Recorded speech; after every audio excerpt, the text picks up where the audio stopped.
नमस्कार दोस्तों, मेरा नाम है राजा। आप देखना चालू कर दिए हैं बिहार की बात। चिराग पासवान पूर्णिया जिला में 21 सितंबर को आए थे एक जनसभा, महाजनसभा करने के लिए। और इलेक्शन का समय बहुत नज़दीक है। इससे पहले भी एनडीए गठबंधन का वहाँ एक जनसभा हुआ था। और फिर अभी 21 तारीख को जो है, कल के दिन ही चिराग पासवान का एक जनसभा हुआ है। जब उससे पहले जब सभा हुआ था मोदी जी का, उसमें पूरा एनडीए का साथ, एनडीए का सभा था। अभी जो सभा हुआ उसमें सिर्फ चिराग पासवान जो है सभा करवा रहे हैं पूर्णिया में आके। और वहाँ पे आके बोलते हैं Bihar first, Bihar first, Bihari first का नारा दे रहे हैं। तो आपको क्या लगता है, चिराग पासवान सिर्फ बोलते हैं? क्योंकि चिराग पासवान भी मंत्री है, मंत्री बने हुए हैं, लेकिन जो चीज़ का वो मंत्री है, लेकिन उस मंत्री का एक भी चीज़ का कारखाना जो है बिहार में नहीं खोले हुए हैं। और बात करते हैं बिहार फर्स्ट, बिहारी फर्स्ट का नारा दे रहे हैं और जाति धर्म से उठकर बात कर रहे हैं। बिहार में पलायन रोकने की बात कर रहे हैं, बिहार में रोजी रोजगार के लिए बात कर रहे हैं, और बिहार को विकसित बनाने की बात कर रहे हैं चिराग पासवान को।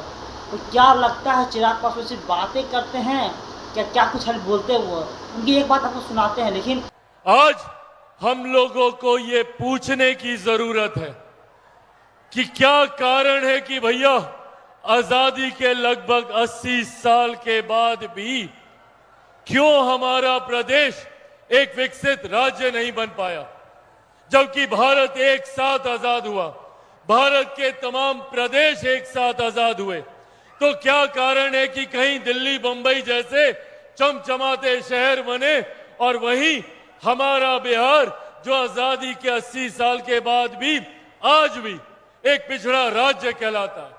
यह सवाल हमें खुद से पूछना होगा कि कहां कमी रह गई, क्या चूक हुई कि जिस तरीके से बाकी के राज्यों ने तीव्र गति से विकास किया, तो आज भी हमारा प्रदेश मूलभूत जरूरतों के अभाव से जूझता है। आज भी मेरे बच्चों को बिहार से बाहर जाना पड़ता है शिक्षा के लिए, मेरे भाई बहनों को बिहार से बाहर जाना पड़ता है रोजगार के लिए, माताओं बहनों बुजुर्गों को दिल्ली तक जाना पड़ता है स्वास्थ्य सेवा के लाभ के लिए। क्यों?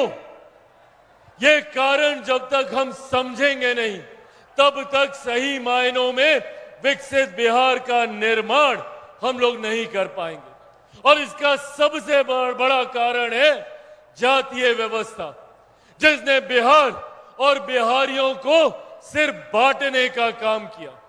और कई ऐसे राजनीतिक दल हैं, कई ऐसे राजनेता हैं जो हम लोग को जाति के नाम पर बांटकर अपनी राजनीतिक रोटियां सेकने का काम करते हैं, जो कभी जात के नाम पर, कभी धर्म के नाम पर भाई को भाई से लड़वाने का काम करते हैं, और बदले में खुद तो सत्ता हासिल कर लेते हैं और हम लोगों को उसी परिस्थिति में जीने के लिए छोड़ देते हैं।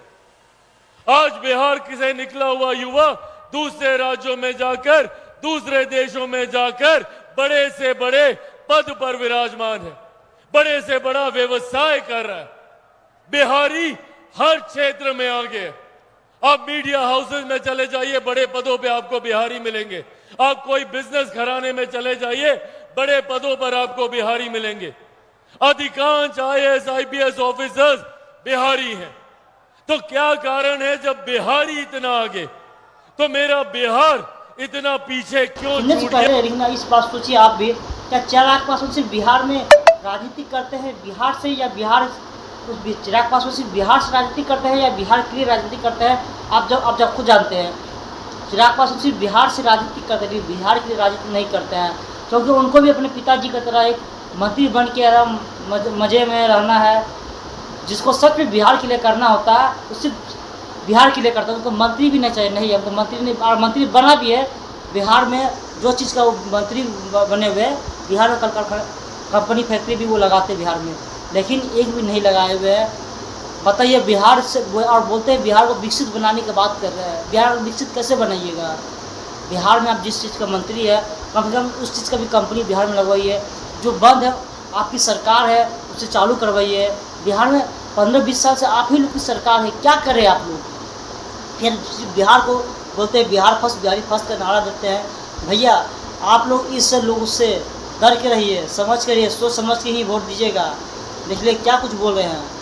हम एक ही चीज़ बोलना चाहता है, अगर आप सच में बिहार के हैं तो बिहार के लिए ही बात कीजिए। बिहार के लिए बात कर रहे हैं, अच्छी बात है, लेकिन बिहार में वो चीज़ करवाइए। तो आपकी सरकार है, क्या कुछ हो रहा है? बिहार से पलायन लोग जा रहा है, बिहार से लोग हर साल, बिहार से लोग 50 लाख से अधिक लोग जो है बिहार से लोग पलायन कर रहे हैं बिहार में, जो प्रशांत किशोर जी खुद बोल रहे हैं, और प्रशांत जी भी एक तरफ से लगे हुए हैं। तो आपको इस बार बिहार में सच को बदलना है, तो बिहार में पलायन रोकना है। तो अपना इस बार बिहार में आप 5 चुनाव का समय आ गया ना, तो बोलता है 5 साल आपको इस बार फिर से एनडीए की सरकार ही, मतलब चिराग पासवान को ही वोट दीजिए, अच्छे लोगों को वोट दीजिए। चिराग पासवान ही बोल रहे हैं। तो आपको क्या लगता है, आपको सच में आपके लिए कौन पसंद है, जिसको आप वोट देना चाहते हैं? आप इस वीडियो को शेयर कीजिए, लाइक कीजिए, कमेंट कीजिए। धन्यवाद।